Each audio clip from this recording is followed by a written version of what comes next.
Shalom Bapak Ibu Saudara sekalian, berjumpa dengan saya dalam program Cahaya Kebenaran Firman Tuhan. Hari ini kita akan berbicara tentang memiliki rasa syukur.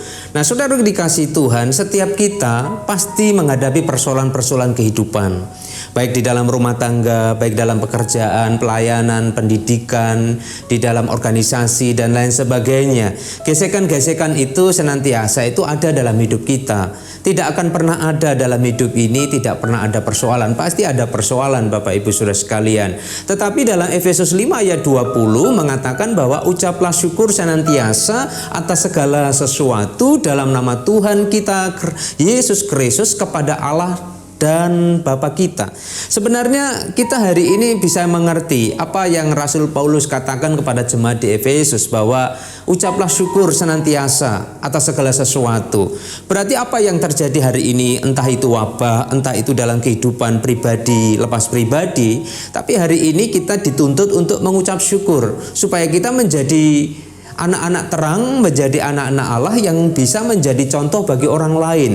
Nah, kadangkala orang berpikir bahwa mengucap syukur itu ketika kita mendapatkan sesuatu kebahagiaan. Mengucap syukur itu identik dengan ketika kita mendapatkan kekayaan, mendapatkan prestasi, mendapatkan suatu benda-benda yang berharga, lalu kita bisa mengatakan mengucap syukur. Padahal mengucap syukur itu bukan hanya sekedar kebahagiaan, tetapi dalam segala keadaan, entah itu dalam penderitaan, entah itu di dalam tekanan. Saudara, setiap kita harus mengucap syukur. Nah, rasa untuk mengucap syukur itu beranjak dari mana?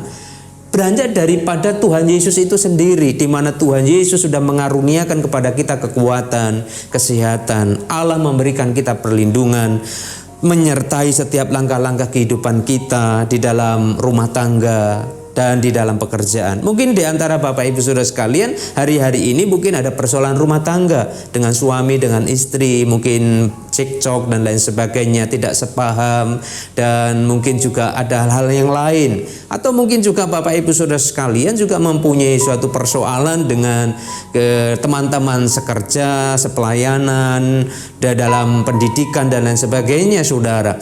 Tetapi semuanya itu terjadi supaya kita itu memperoleh kedewasaan batiniah, kedewasaan rohani, supaya kehidupan kita itu semakin baik sebenarnya.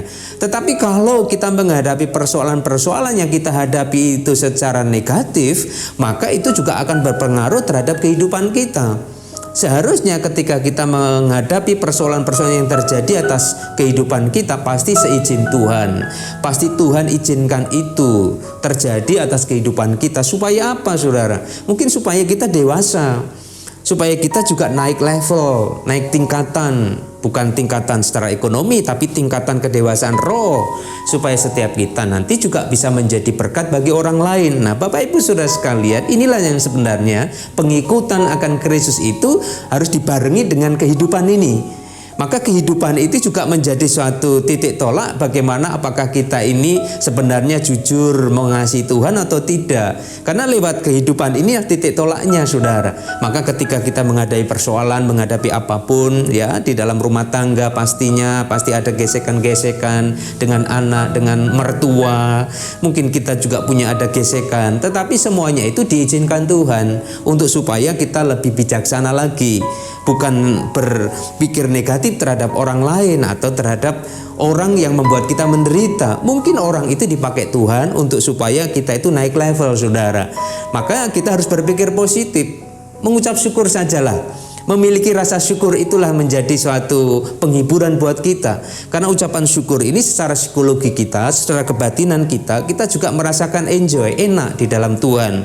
Karena kalau segala sesuatu itu kita pikir dengan negatif, maka rusak sendi-sendi kehidupan kita, batinnya kita rusak, saudara. Tapi kita mulai belajar. Saudara dan saya juga belajar hari ini untuk bisa berpikir positif saja. Apa yang terjadi atas hidup kita, pasti orang-orang yang menggesek kehidupan itu memang Tuhan izinkan ada di sekitar kita.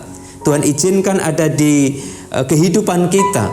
Mungkin kita juga bertanya, kenapa Tuhan kok izinkan orang-orang yang membuat aku muak, membuat aku menderita dan lain sebagainya. Tetapi harus tahu bahwa segala sesuatu yang terjadi atas kehidupan kita hari ini adalah seizin Tuhan, dalam rencana Tuhan. Jadi ucapan syukur yang Rasul Paulus katakan, nasihatkan kepada jemaat di Efesus itu memang luar biasa. Setiap kita memang harus memiliki rasa syukur dalam keadaan apapun.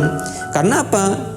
Setiap kita itu kan harus diproses oleh Tuhan. Maka dalam konteks Efesus 5 ayat 20 itu, antara satu dengan yang lain, antara dengan sesama, satu dengan yang lain, dengan anak-anak Tuhan saling merendahkan hati, merendahkan diri. Jadi kalau hari ini kita dapat proses kehidupan yang mungkin dalam perspektif kita itu menyakitkan, tapi izinkan supaya itu terjadi dalam hidup kita, karena pasti Tuhan punya rencana yang indah dalam kehidupan kita. Gak usah kita kemudian menyalahkan orang lain. Seringkali kita menyalahkan orang lain, saudara. Seringkali kita tergopoh-gopoh mau menyalahkan orang lain karena orang itu sudah berbuat seperti ini, sudah memfitnah diriku seperti ini, sehingga derajat, harga diri, martabat kita seolah-olah terinjak-injak. Padahal kita sebagai anak-anak Tuhan harus mengerti bahwa Yesus yang hadir ke dunia ini sudah memberikan contoh dalam kehidupan kita. Harusnya kita meneladani Yesus. Yesus rela dihiraukan, rela mati, rela dianiaya demi orang-orang berdosa seperti kita. Hari ini harusnya kita mencontoh Yesus Kristus, saudara. Tapi banyak anak-anak Tuhan, banyak pelayan-pelayan Tuhan, hamba-hamba Tuhan, saudara, para majelis dan siapapun, saya tidak menghakimi, tetapi banyak yang hari ini harus terus mengerti hakikat kita menjadi anak-anak Tuhan. Jadi kalau hari ini kita diproses Tuhan, jangan kemudian nyalahkan orang lain. Kita mengevaluasi diri kita, kita mengintrospeksi apakah ada yang salah dari diriku. Karena kalau orang lain berbuat seperti itu, pasti ada sesuatu dari diri kita, ada feedbacknya. Jadi kalau orang berbuat sesuatu dalam perspektif kita itu menyinggung perasaan kita, berarti ada sesuatu yang salah. Seperti saya ketika biasa orang menyapa saya yang kemudian tidak menyapa saya juga mengevaluasi ada apa ya kira-kira sehingga orang itu tidak mau menyapa diri saya. Mungkin saya salah, mungkin saya keliru atau sudah menyinggung dirinya. Nah, kadangkala pikiran-pikiran seperti itu setiap kita harus miliki. Tetapi berapa banyak anak-anak Tuhan, bahkan orang-orang yang sudah melayani Tuhan full, ya, melayani Tuhan dengan sepenuh waktu, tapi belum sampai level di situ. Nah, makanya kita berjuanglah. Mari kita berjuang. Ya saudara, jangan menyalahkan orang lain, saudara. Orang lain berbuat seperti itu, mungkin ada sesuatu yang salah di dalam diri kita, maka kita harus berubah. Kalau diri kita mau berubah dengan lewat orang-orang yang Tuhan izinkan itu, saya pikir untuk kebaikan. Jangan kemudian kita negatif thinking terhadap orang lain, tapi ucaplah syukur di hadapan Tuhan. Miliki rasa syukur di hadapan Tuhan, karena segala sesuatu yang terjadi atas kehidupan kita hari ini seizin Tuhan. Kiranya cahaya kebenaran firman Tuhan menerangi pikiran kita, menerangi hati kita, batiniah kita, jalan-jalan kita, sehingga kita semua diberkati oleh Tuhan. Berkat anugerah dari Tuhan Yesus menyertai Bapak Ibu, saudara sekalian hari ini sampai selama-lamanya. Shalom, Tuhan Yesus memberkati. Amin.